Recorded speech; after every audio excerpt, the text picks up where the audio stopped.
मैं आपके साथ आशु धारीवाल। 9 जून यानी कि आज जिस तरीके से अब शपथ ग्रहण समारोह हो चुका है, इसी के साथ अब मंत्रालयों को लेकर बड़ी बात उठेगी। यहाँ पर जेडीयू नेता और टीडीपी के नेता की तरफ से बड़ी मांगे रखी जाएगी और ये मांगे अब अंतर्कलह की वजह बन सकती है। जिस तरीके से यहाँ पर चंद्रबाबू नायडू और उनके नखरे हैं, जिस तरीके से वो बड़े नेता हैं, यहाँ पर किंग मेकर की पोजीशन में है। लगातार ये खबरें बनी हुई है कि लोकसभा स्पीकर को लेकर यहाँ पर जो है बड़ी मांग हो सकती है। लोकसभा स्पीकर की मांग हुई तो 3 से 4 मिनिस्ट्री दिग्गज नेता जो मोदी सरकार के थे उनके हाथों से जाती हुई देखेंगे। और ये वो नेता है जो अपनी इमेज को लेकर हमेशा लड़ते आए हैं, अपनी दम पर जीतते आए हैं, बातें रखते आए हैं। यानी कि अमित शाह की बात करें तो किस तरीके से जब उनके हाथ से उनकी गद्दी जाती हुई दिखेगी तो क्या अब वो मोदी सरकार से पीछे हटना पसंद करेंगे। यानी कि इस शपथ ग्रहण समारोह सिर्फ ये एंड नहीं है, यहाँ से तो असली सीन शुरू होगा। इसे आप ट्रेलर कह सकते हैं, मूवी तो अभी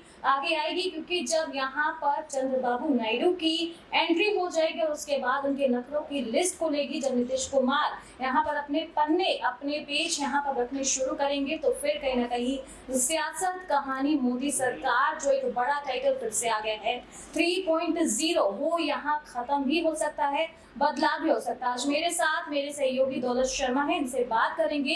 क्या लगता है दौलत, आज का समीकरण किस तरीके से देख रहे हो कि अब शपथ ग्रहण समारोह के बाद कैसे यहाँ पर मंत्रालय को लेकर अंतर्कलह की एक स्थिति बन गई? क्या लगता है आपको, कोई दिग्गज नेता जो मोदी सरकार में पहले से है और अब एनडीए में जेडीयू और टीडीपी के जुड़ने से उनकी गद्दी पर कोई हमला हो सकता है? क्या उसके बदले में वो मोदी सरकार से अपना दामन छुड़वा सकते हैं? बिल्कुल, देखा जाए तो ये चीज़ें ऐसी बन चुकी हैं कि बीजेपी के पास बहुमत नहीं है। सबसे बड़ा खामियाजा तो उनको यहीं भुगतना पड़ रहा है कि उनके पास बहुमत नहीं है और बड़ी दुविधा है यहाँ पर कि 14 और 19 में बहुमत थी और मनमर्जी यहाँ मंत्रालय चुने, मनमर्जी यहाँ पर लोगों को मंत्री पद दिया। गृह मंत्री अमित शाह रहे, रक्षा मंत्री पर राजनाथ सिंह रहे और भी कई मंत्रालय यहाँ पर हेर फेर चलती रही। हर 6 महीने में यहाँ पर चीज़ें बदलती रहीं, लेकिन इस बार यहाँ देखा जाए तो पूर्ण बहुमत बीजेपी के पास नहीं है।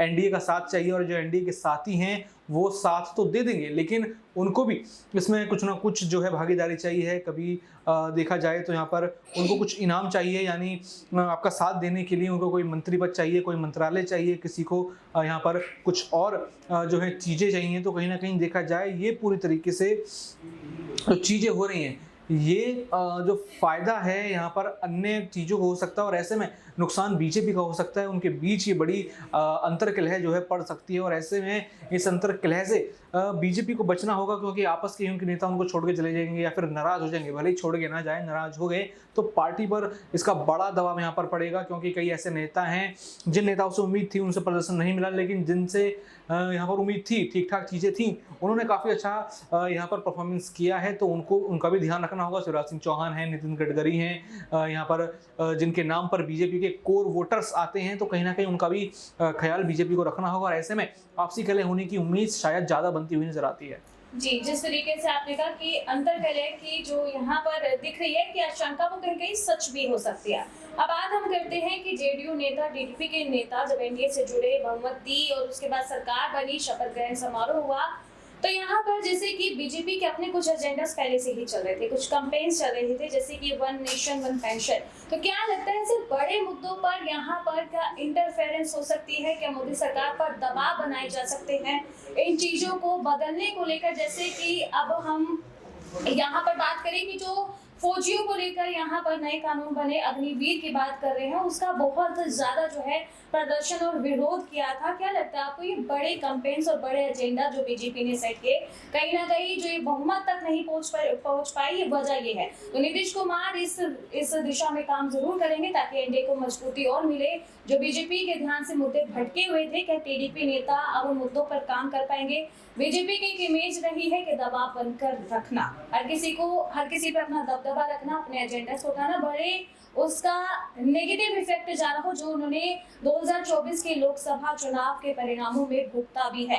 क्या लगता है आपको कि बीजेपी अब दब के रहेगी, क्योंकि नीतीश कुमार से इस बात की उम्मीद है कि वो इन मुद्दों को उठाएगी, जैसे कि अग्निवीर में वो सुधार के लिए बात कहेगी? क्या मोदी सरकार उनकी इस बात पर सहमति करेगी? 1 नेशन 1 पेंशन जैसे कैंपेन पे अगर यहाँ पर चंद्रबाबू नायडू का कोई सजेशन आता है तो क्या यहाँ पर उनके सजेशन को सुना जाएगा, ये सिर्फ एक मोहरा बनाया गया है कि इनके कंधे पर रख के बंदूक चला लिया? देखिए, यहाँ पर सबकी बात उनको सुननी होगी, यहाँ पर मुस्लिम आरक्षण की भी बात यहाँ पर करनी होगी, क्योंकि जो टीडीपी और यहाँ पर जो वोटर्स हैं, नीतीश कुमार के जो कोर वोटर्स हैं, वो कहीं ना कहीं यहाँ पर मुस्लिम वोटर्स हैं, उनको वो वोट करते हैं, क्योंकि उनका वोट बीजेपी के साथ भी यहाँ पर जुड़ा है, तो बीजेपी की ताकत बढ़ी और बीजेपी को उनको प्रसन्न रखने के लिए, उनको खुश रखने के लिए, चाहे मुस्लिम जनार्दन हो, चाहे यहाँ पर हम देखें नीतीश कुमार हो, उनको अपने साथ रखने के लिए ये कड़े फैसले लेने होंगे जिनके खिलाफ बीजेपी नजर आती है। जिस तरीके से उनकी जो हिंदुत्व वाली पॉलिटिक्स है, मंदिर वाली पॉलिटिक्स है, वो ज़्यादा हावी नजर आती है हर जगह, लेकिन उसमें थोड़ा बदलाव करना होगा। अगर टीडीपी के लोग कुछ कहेंगे तो वो बात सुननी होगी, माननी होगी। अगर नीतीश कुमार कुछ कहेंगे तो उनकी भी बात यहाँ पर सुननी होगी, माननी होगी। ये चीज़ें काफ़ी ज़्यादा मान्य हो जाएंगी कि आप किस तरीके से किसकी बात सुनते हैं और क्या फैसला लेते हैं। जी, लोकसभा के इस परिणामों के बाद यहाँ पर एक बात फिर से उठी है राहुल गांधी के नेता प्रतिपक्ष बनने की। जिस तरीके से अपने 2 कार्यकाल में बीजेपी ने नेता प्रतिपक्ष नहीं बना, क्योंकि एक संशोधन आया था और उसके बाद ये कहा गया था कि नेता प्रतिपक्ष के जो यहाँ पर कानून है उनमें कुछ सुधार किए गए हैं, नेता प्रतिपक्ष को हटा दिया गया था। जबकि रूल ये कहता है कि जो भी पार्टी जिसमें बहुमत कई 10% सीटें हैं वो बन सकती है, और इस वक्त कांग्रेस जो है वो आगे है 10%, जो 55 सीटें बनती है, कांग्रेस के पास 99 सीटें हैं। तो यानी कि राहुल गांधी का चेहरा यहाँ पर सटीक बैठ रहा है नेता प्रतिपक्ष के लिए। तो आपको क्या लगता है कि सदन में जब राहुल गांधी होंगे, जब यहाँ पर जीरो टेबल पर बात होंगी, 10 बड़े सवाल होंगे, तो क्या पीएम मोदी को जो दो बार के अपने कार्यकाल में जो उन्होंने अपनी बातें चलाई हैं, अपने मुद्दे रखे, भले वो मुद्दे कभी भी जो इंडिया के प्रोग्रेस के नहीं थे, एम्पावरमेंट के नहीं थे, एम्प्लॉयमेंट के नहीं थे, लेकिन इस बार राहुल गांधी आए हैं तो दुनिया और जनता के मुद्दे रखेंगे। कितना टफ होगा ये मोदी का 3.0, जो उन्होंने बोल दिया कि क्रांतिकारी तो होगा, लेकिन इस बार उनका सामना नेता प्रतिपक्ष राहुल गांधी से हो सकता है। तो क्या लगता है कि राहुल गांधी ये सफर मोदी का आसान बनने देंगे? देखिए, राहुल गांधी कहीं ना कहीं कई बड़े सवाल करेंगे। पहले भी वो सवाल करते थे, पहलवानों के मुद्दे पर उन्होंने सवाल करे, किसानों के मुद्दे पर सवाल करे, और हर बार यहाँ पर वो बड़ी ही बेबाक आवाज़ यहाँ पर रखते हुए नजर आए हैं बीजेपी और प्रधानमंत्री नरेंद्र मोदी के खिलाफ।